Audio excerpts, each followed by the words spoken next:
Good evening everyone, welcome back to Edu Study X. हम करेंगे NTPC जो आज का एग्ज़ाम हुआ है, यानी कि 10 जैन की शिफ्ट 2 की एनालिसिस। ये शिफ्ट 2 की एनालिसिस है हमारी। बात ज़्यादा ही कुछ मार्कर हमारा डार्क चल रहा है, तो हम बात करेंगे। सबसे पहले जो हम बात करते हैं that is level of paper, level of exam. Level क्या, मैथमेटिक्स की बात कर लेते हैं। मैथ्स कुछ खास नहीं, जो मॉर्निंग शिफ्ट में था वही +20%। रीजनिंग की बात करें तो रीजनिंग का मान लीजिए आपका 15%, कुछ हार्ड नहीं थी रीजनिंग। और अगर जीएस की बात कर लें तो जीएस का आपका गया है पेपर +20% सेम रीजनिंग, जबकि मैं इसको हाईलाइट करना चाह रहा था, रीजनिंग जबकि आपकी 15% ही गई है टफ। तो एवरेज अटैम्प्ट अगर हम देखें तो एवरेज अटैम्प्ट आपके आ गए हैं 70 से 75। लोग अब ज़्यादा अटैम्प्ट करके आ रहे हैं, क्योंकि सम वॉट सभी लोग पकड़ चुके हैं आपके पेपर के पेपर पकड़ चुके हैं आपका सभी लोग, कि क्या किससे रिलेटेड क्या आ रहा है, क्या पूछा जा रहा है एग्ज़ाम में। सभी लोग कुछ ना कुछ पकड़ चुके हैं, इसलिए 70-75 एवरेज अटैम्प्ट है। हर बार कहता हूँ, हर वीडियो में कहता हूँ 80+ करके आइए, 80+ करके आइए विद 95% प्लस एक्यूरेसी। इस बात पे बहुत ज़्यादा ध्यान दीजिए कि आपकी एक्यूरेसी 95% प्लस होनी चाहिए, नहीं तो मतलब नहीं है 80+ का, नहीं तो वो 80+ आपके बेकार ही हैं। चलिए क्वेश्चंस देख लेते हैं हम अपने, टाइप करके हमने आपके लिए रखे हुए हैं। पहला question, which among the following has the largest area? China, Brazil, USA, Canada. यानी कि आपको एग्जाम में दिया गया था कि आपसे पूछा गया कि China, Brazil area, China, Brazil, USA और कनाडा, इसमें से सबसे ज़्यादा एरिया किसका है, यानी कि सबसे ज़्यादा क्षेत्रफल कौन से देश का है। तो इसमें से अगर आप देखेंगे तो सबसे ज़्यादा क्षेत्रफल है आपका कनाडा का। और अगर आपसे पूछा जाए सबसे ज़्यादा क्षेत्रफल कौन से कंट्री का है, तो वो है रशिया, या आप यूएसएसआर बोल सकते हैं, रशिया। अब हम आते हैं अपने नेक्स्ट क्वेश्चन की तरफ। Uttarakhand does not share its boundaries with. Uttarakhand does not share its boundaries with, यानी कि उत्तराखंड किसके साथ अपनी सीमा नहीं शेयर करता है, सीमा नहीं बांटता है। तो अब आप देख लीजिए, आपको ये बताने के लिए कि उत्तराखंड किसके साथ अपनी बाउंड्रीज़ को शेयर नहीं करता है, पहले तो ये बताना पड़ेगा ना कि वो किसके साथ शेयर करता है। आपको ये पता रखना पड़ेगा, तभी तो आप बता पाओगे। तो आपका उत्तराखंड किसके साथ रखता है, तो वो है चाइना के साथ में बाउंड्री टच होती है, नेपाल। और अगर इंडिया के स्टेट्स की बात करें तो हिमाचल प्रदेश, ये आपके इंटरनेशनल कंट्रीज़ के साथ बॉर्डर टच होता है उत्तराखंड का। और इधर इंडिया में हिमाचल प्रदेश और उत्तर प्रदेश, क्योंकि उत्तर प्रदेश का तो पहले पार्ट था उत्तराखंड, तो उससे तो बाउंड्री टच होनी ही है। अब आप आगे बढ़ जाएंगे, क्वेश्चन में आपसे पूछा गया which is not a member of world bank, यानी वर्ल्ड बैंक का मेंबर इनमें से कौन नहीं है। आपके ऑप्शंस थे क्यूबा, अमेरिका, कनाडा और चाइना। अब आपको बताना था कि इसमें से कौन सा मेंबर नहीं है। तो आंसर तो हो गया आपका क्यूबा, आंसर हो गया आपका क्यूबा। आपकी एडिशनल इन्फॉर्मेशन ले लीजिए आप एडी स्टडी एक्स से, कुछ भी समझ लीजिए कि बाकी की जो ये तीन हैं, लेंचेस्टीन, लाइकेस्टीन, मोनाको और नॉर्थ कोरिया, ये तीनों भी वर्ल्ड बैंक के मेंबर नहीं है। सिर्फ 4 ऐसी कंट्रीज हैं जो वर्ल्ड बैंक के मेंबर नहीं हैं। आ जाते हैं अपने अगले क्वेश्चन की तरफ, जो कि है where is Patkai Bum hill situated. Patkai Bum hill की जगह आप हिल्स कर लीजिएगा, ये कहाँ पर है, तो ये है आपकी नॉर्थ ईस्ट इंडिया। और आप एक चीज़ और समझ सकते हैं कि ये जो नॉर्थ इंडिया है और ये म्यांमार है, म्यांमार, इसके बीच का बॉर्डर भी यही है, पटकाई बूम हिल्स, इनकी बॉर्डर पे पड़ती है ये एडिशनल इन्फॉर्मेशन है, हो सकता है आपसे आगे पूछा जाए। Who was the author of रंगभूमि? रंगभूमि के ऑथर आपके कौन थे, वो थे भैया प्रेमचंद। गोदान भी इन्होंने ही लिखा है, और भी बहुत सारे इनके नॉवेल्स हैं, उनके बारे में आप पढ़ के जाइएगा, गोदान गबन एट्सेट्रा एट्सेट्रा। आगे बढ़ते हैं, when did Kakori incident happen, यानी कि जो काकोरी इंसिडेंट आपका, जो काकोरी ट्रेन वाला इंसिडेंट हुआ था, वो कब हुआ था, वो हुआ था आपका 9 अगस्त 1925 को।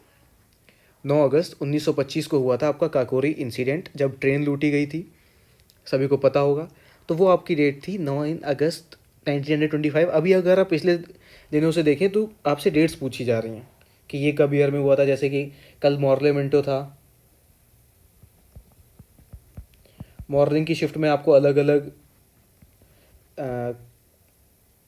रेवोल्यूशंस दिए हुए थे, अलग अलग, उनकी आपको ईयर बताना था कि नॉन कोऑपरेशन मूवमेंट कब हुआ, और आपका सिपाही विद्रोह, सैनिक विद्रोह, वो कब हुआ, यही सारे आपको दिए हुए थे और आपको इनको अरेंज करना था। उसमें भी आपको ईयर की जरूरत पड़ती कि भाई कौन सा आपका रेवोल्यूशन कौन सी ईयर में हुआ, उसके अकॉर्डिंग आपको अरेंज करना था उनको। तो इसके लिए आपको अब ईयर पे काफ़ी ध्यान दे के जाना है। ईयर पे काफ़ी ध्यान दे के जाना है कि कौन सा जो आपका ये मेन घटनाएं हैं ये कौन कौन से साल में हुई, आपको ये चीज़ साल और उनकी डेट ये याद करके जानी है, क्योंकि अब थोड़ा बहुत इनसे पूछा जा रहा है अभी के लिए। फेज 3 में ये ज़्यादा चीज़ें पूछी जा रही हैं।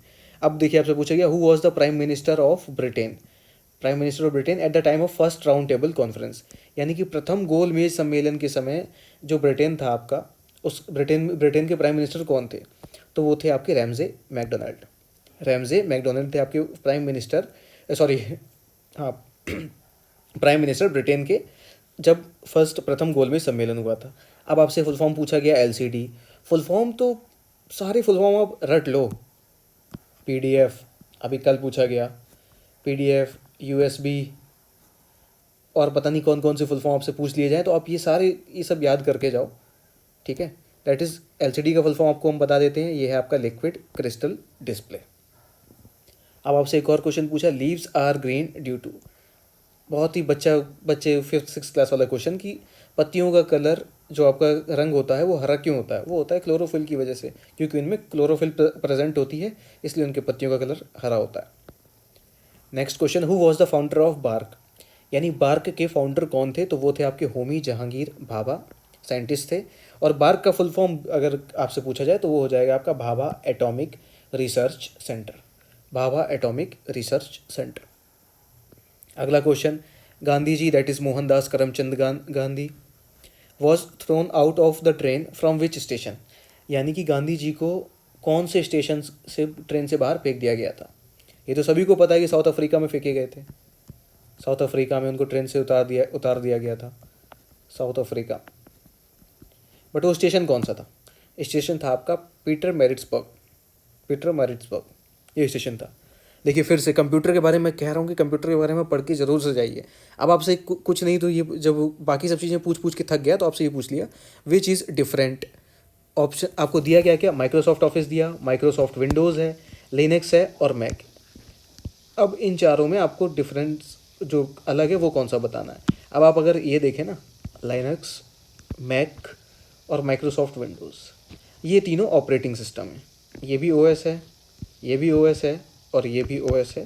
कंप्यूटर वाले लोग समझ पा रहे होंगे कि ऑपरेटिंग सिस्टम जिस पे कंप्यूटर वर्क करता है, और ये माइक्रोसॉफ्ट ऑफिस एक सॉफ्टवेयर है जो कि इन तीनों में से किसी पे भी काम चल जाएगा, इन तीनों में से किसी पे भी चलेगा।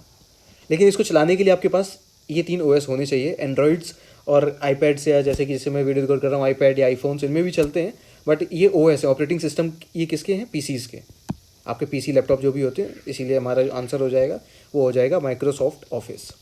अब आगे बढ़ते हैं, आपसे फुल फॉर्म पूछा था, full form of COBOL, COBOL का फुल फॉर्म आपसे पूछा गया, ये आपका common business oriented language, common business oriented language.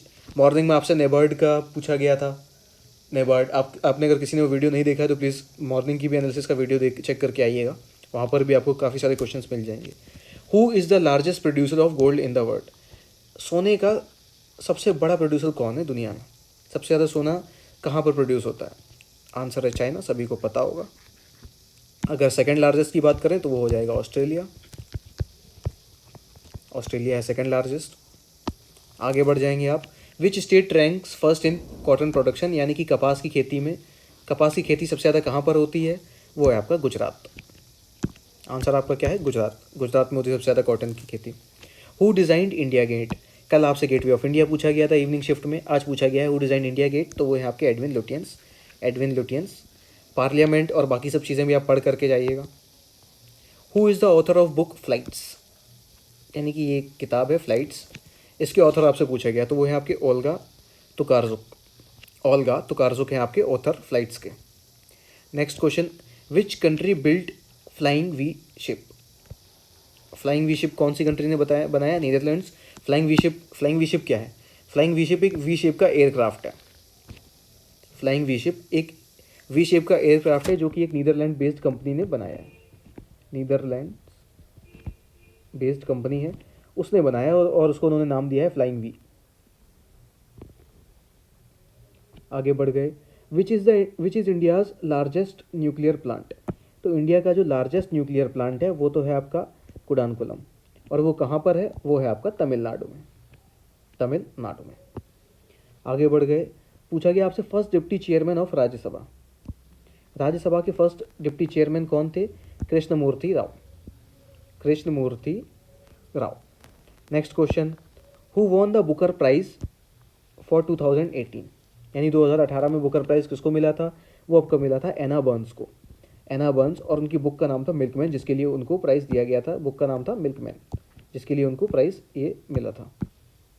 आगे बढ़ते हैं, which organisation maintains peace and security in the world, यानी कि आपसे पूछा गया कौन सी ऐसी संस्था है जो कि शांति और सिक्योरिटी की देख रेख करती है दुनिया में, तो वो है आपकी सिक्योरिटी काउंसिल।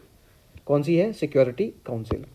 फिर अगेन आपसे पूछ लिया गया Nepal does not share its boundary with, यानी कि नेपाल किसके साथ अपनी बाउंड्री शेयर नहीं करता, तो उसके लिए हमें ये पता होना चाहिए कि किस किस के साथ शेयर करता है इंडियन स्टेट्स। वो हैं आपके उत्तराखंड, उत्तर प्रदेश, बिहार, वेस्ट बंगाल और सिक्किम। अब इन पांचों में से जो ऑप्शन आपको नहीं दिया, हाँ, जो इन पांचों के अलावा अगर कोई ऑप्शन दिया होगा आपको, वो आप टिक करके आ जाओगे, क्योंकि उसी के साथ नेपाल बाउंड्री शेयर नहीं करता होगा। देखिए एक और कंप्यूटर का question, what is the function of WinZip software. Function of WinZip software, अगर किसी ने कंप्यूटर कोई ऑपरेट करता है तो वो जानता होगा विनजिप का काम क्या है, कंप्रेस फाइल्स। कंप्रेस फाइल्स, हमारी फाइल्स का सपोज दैट अगर हमारी 1 GB की फाइल है तो वो कंप्रेस, हम कितना भी उसको कंप्रेस कर सकते हैं, उसको 300 MB कर सकते हैं, 300 कंप्रेस कर सकते हैं विनजिप सॉफ्टवेयर से। उस विनजिप से इसको कंप्रेस कर देंगे, फिर जब आप उसको एक्सट्रैक्ट करोगे तो वो बड़ा रूप आ जाएगा आपके पास बाहर। तो ये क्या है, किसी बड़ी चीज़ को छोटा करने का काम करता है आपका विनजिप सॉफ्टवेयर। अब आपसे एक अगला क्वेश्चन पूछा गया कि काउंटिंग ऑफ एनिमल्स बिगेन, यानी कि जो जानवरों की गिनती है ये भारत में कब से शुरू हुई। भारत में जानवरों की गिनती शुरू हुई 1919 से। अभी जब से देश आज़ाद हुआ है तब से हर 5 साल में जानवरों की गिनती की जाती है, हर 5 साल में जानवरों की गिनती की जाती है। ओके फ्रेंड्स, तो हमारा वीडियो यहीं पर एंड हुआ। एनालिसिस वीडियो पीडीएफ के लिए आप हमारे टेलीग्राम चैनल पर आ जाइए, टेलीग्राम चैनल पर आ जाइए, उसका लिंक आपको मिल जाएगा,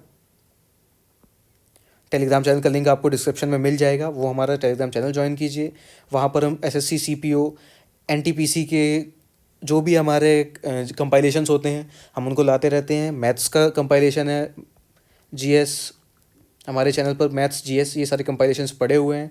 अगर आप देखना चाहें तो वो भी प्लीज़ उनको चेक करके जाइएगा, आपके लिए बहुत हेल्पफुल होंगे अगर आपका एग्ज़ाम फेज़ 3 या फेज़ 4, फेज़ 5 किसी में भी है। तो अभी के लिए हम वीडियो अपना एंड करते हैं। आपसे मिलते हैं कल मॉर्निंग में अपने एक और एनालिसिस वीडियो के साथ, आफ्टरनून में मिलेंगे हम। तब तक के लिए बाय।